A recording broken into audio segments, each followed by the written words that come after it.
Bonaparte n'est point grand par ses paroles, ses discours, ses écrits, par l'amour des libertés qu'il n'a jamais eues.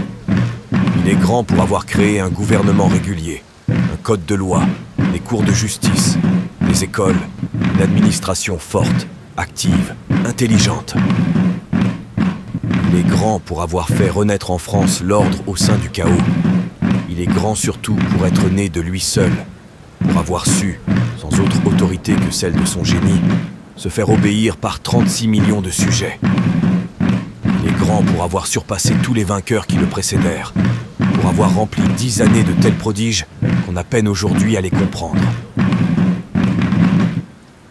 François-René de Chateaubriand.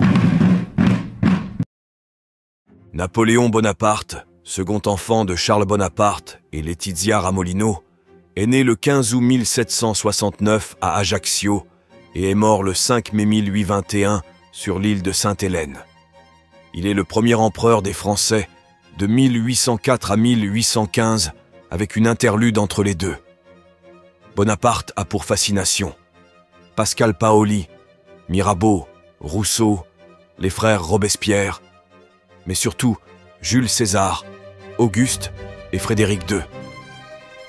Napoléon cultive tout au long de sa vie plusieurs maîtresses, 51 d'après certains historiens, qui lui donnent des enfants illégitimes. Éléonore de Nuel et Marie Łazińska, comtesse Walewska, deux de ses maîtresses, vont jouer un rôle important durant sa vie. Quant à ses épouses, il en a eu deux, Joséphine de Beauharnais et Marie-Louise d'Autriche, qui n'est qu'une épouse politique. Joséphine dira d'ailleurs « Napoléon n'a aimé que deux femmes, elle-même et la comtesse Walewska. » Mais quels sont les secrets de Napoléon Bonaparte?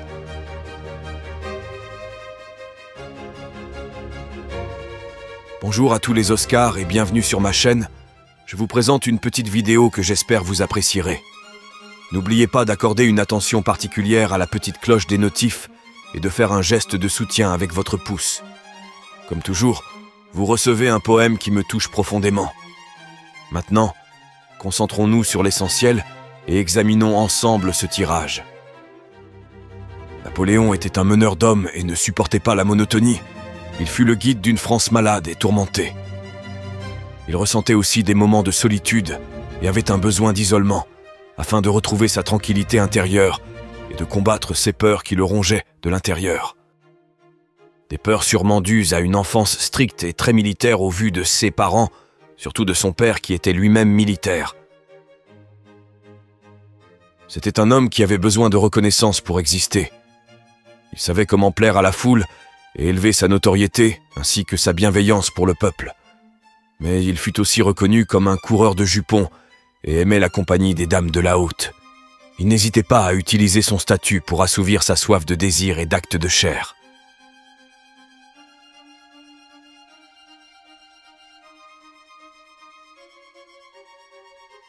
Mais malgré cela, sa notoriété mise du temps a vraiment décollé. Elle prit de l'ampleur suite à des relations construites qui lui ont permis de grimper à la plus haute fonction de l'État. Son charisme et son toupet en ont impressionné plus d'un. Fidèle et loyal, Napoléon eut la manière de s'entourer des meilleurs généraux de France. Et certains conflits qui l'opposaient à ses détracteurs fut purement et simplement tué dans l'œuf. Napoléon fut un homme très croyant, et il se savait sous la protection du divin. Il ne craignait rien de ses détracteurs et de tous ceux qui, de près ou de loin, pouvaient lui vouloir du mal. Napoléon savait faire aussi prendre une autre direction à tous ses ennemis politiques et militaires. En quelque sorte, il y mettait fin tout simplement.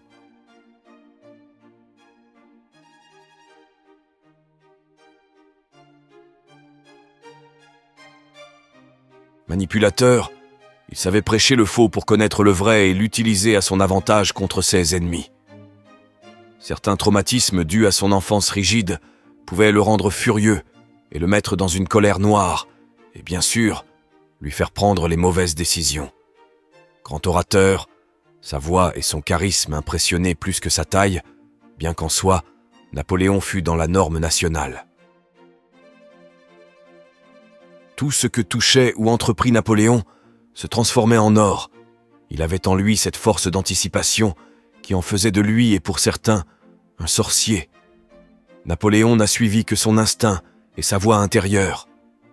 Ses conquêtes, tant militaires que relationnelles, lui amenèrent la reconnaissance du peuple et des hauts gradés, ainsi que des anciens. Il avait aussi l'art de la tactique, du sournoisement et de l'attaque surprise. Voilà comment Napoléon eut tant de victoires. Il savait se mettre dans la tête de son adversaire du jour. Il a su aussi faire développer cela au sein de la France. Malgré un fort ego, il savait reconnaître ses erreurs et aussi pardonner. Il restait humain. Il fallut pour cela que Joséphine de Beauharnais lui fasse entendre raison, et c'est aussi pour cela qu'il en était fou amoureux, car elle savait le dompter et le réconforter. Il avait ce don de reconnaître les traîtres à ses côtés et sentir les situations de danger. Mais son ego lui a valu certaines défaites sur le champ de bataille. Il agissait avant de réfléchir sous le coup de la colère. Comme la campagne de Russie en 1812. Un échec qui coûta la vie à 400 000 soldats et suscite le mécontentement de nombreux Français, fatigués de payer les guerres de leur souverain, et de là commença sa chute. Napoléon avait une attirance pour le côté ésotérique du monde et fut attiré par cela suite à sa conquête en Égypte. Il eut utilisé certains rituels avant de grandes batailles. Il eut recouru aussi à des élixirs pour assouvir certains refus de la gente féminine. Voici un interlude drôlement folklorique dans ce tirage. Après c'est que ce que je ressens, et bien sûr, cela n'est pas impossible. Napoléon avait toute puissance et très peu lui résistaient. Une poigne de fer dans un gant de velours. N'oubliez pas que je ne détiens aucune vérité, mais juste une interprétation de ma part et une analyse des cartes. Ce fou de travail et du travail bien fait donna une force et une impulsion à la France, mais il eut tellement de précipitation qu'il en commit des erreurs et prit du retard sur certaines réformes voulues pour le pays. Et cela aussi lors de certaines batailles, des erreurs que certains ennemis ont vite pris à leur avantage. Les prémices d'un retour de karma, jalousé et maudit par certaines personnes, Napoléon se savait aussi en danger. Il eut à comprendre le sens du mot « équilibre », mais bien trop tard, le processus de sa chute était déjà enclenché. Son estime de soi, ses amours, ses conquêtes, ce pourquoi il s'est battu, ont fini par avoir raison de lui. Blessé dans sa chair et son âme, cet homme ne fut pas prêt à ce changement brutal de notoriété. Adulé hier et oublié demain, Napoléon resta ancré dans cette triste fin. Mais gardons à l'esprit que sans cet homme, notre société actuelle ne serait sûrement pas là. Napoléon avait l'art et la manière, mais militaire. Les généraux retirent leur soutien à Napoléon, et celui-ci doit abdiquer. Il est d'abord exilé sur l'île d'Elbe, au large de l'Italie, mais il s'évade et tente un retour au pouvoir. Pendant les 100 jours, il dirige à nouveau la France. Les princes européens décident alors d'une intervention militaire pour le destituer définitivement. En 1815, il est vaincu lors de la bataille de Waterloo et est banni sur l'île de Sainte-Hélène. Merci à tous d'avoir pris du temps pour cette vidéo, de l'avoir aimée et commentée. Je vous donne rendez-vous la semaine prochaine avec une autre personnalité. Portez-vous bien, restez dans la positivité. Bonne semaine et à bientôt.